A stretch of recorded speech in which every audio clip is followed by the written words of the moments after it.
Hi mga lods! Welcome back to my channel. Today's video, tayo'y muli gagawa ng isang kanta. Magko-compose muli tayo ng kanta. Ito po ay request ng dalawa. Napanood nila yung ginawa natin na kanta sa Kalingap, yung kinompose natin na kanta. So dito ko nabasahan yung kanilang comments at nagre-request sila na gawa natin ng kanta ang Mag-agum, ang Jumcar. So sana magustuhan nyo ito. At kung bago ka pa lang sa aking channel, like ang video ito at paki-subscribe naman. Ayan, maraming salamat sa inyong suporta. Ayan, sana magustuhan nyo ito.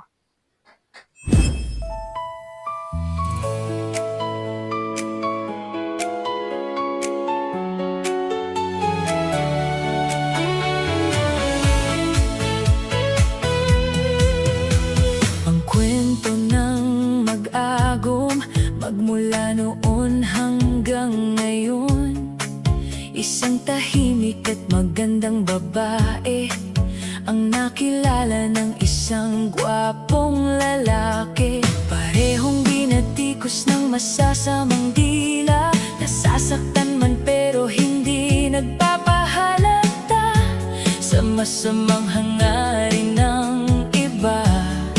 Subok at napatunayan na tuwing dumadating ang mabibigat na hamon sa buhay, parehong umaalalay na magkahawak kamay. Ang mag-agum na Jomcar, nananatiling matatag hanggang dulo. Carla at Jomar, dalawang pusong nagkakasundo, bagay at tunay, kaya sila'y niyakap ng mundo. Laging iniisip ang hinaharap, puno ng pagmamahal at yakap. Biglang nagkakulay ang kanilang mundo, kaya maraming nagkakagusto sa kwento dahil dito sa isa't isa'y totoo. Sa bawat pangarap na sabay, mas lalo kayong tumitibay. Salamat sa Kalingap, sa tulong na tunay at walang pagpanggap. Kung may unos man, sabay silang lalaban. Kung may luha man, sabay nilang pupunasan. Ang pangarap ay hawak, gaano man kalawak, sabay abutin sa ningning ng bituin at sabay sasambitin.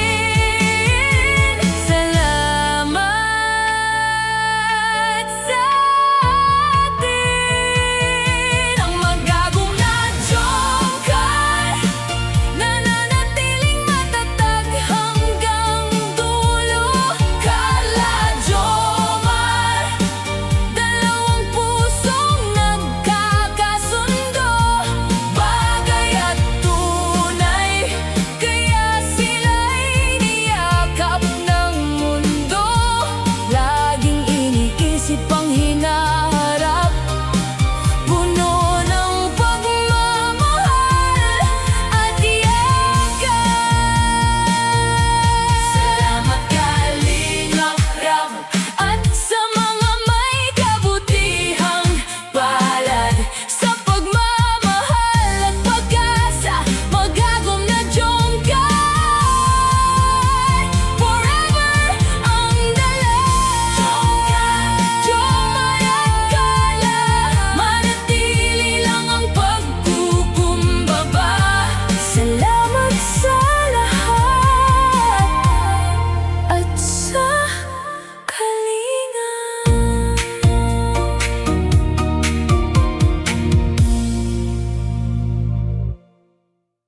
Ayan mga Kalingap, pa-support po RJB Gamuyaw, isang reactor po ng Team Kalingap.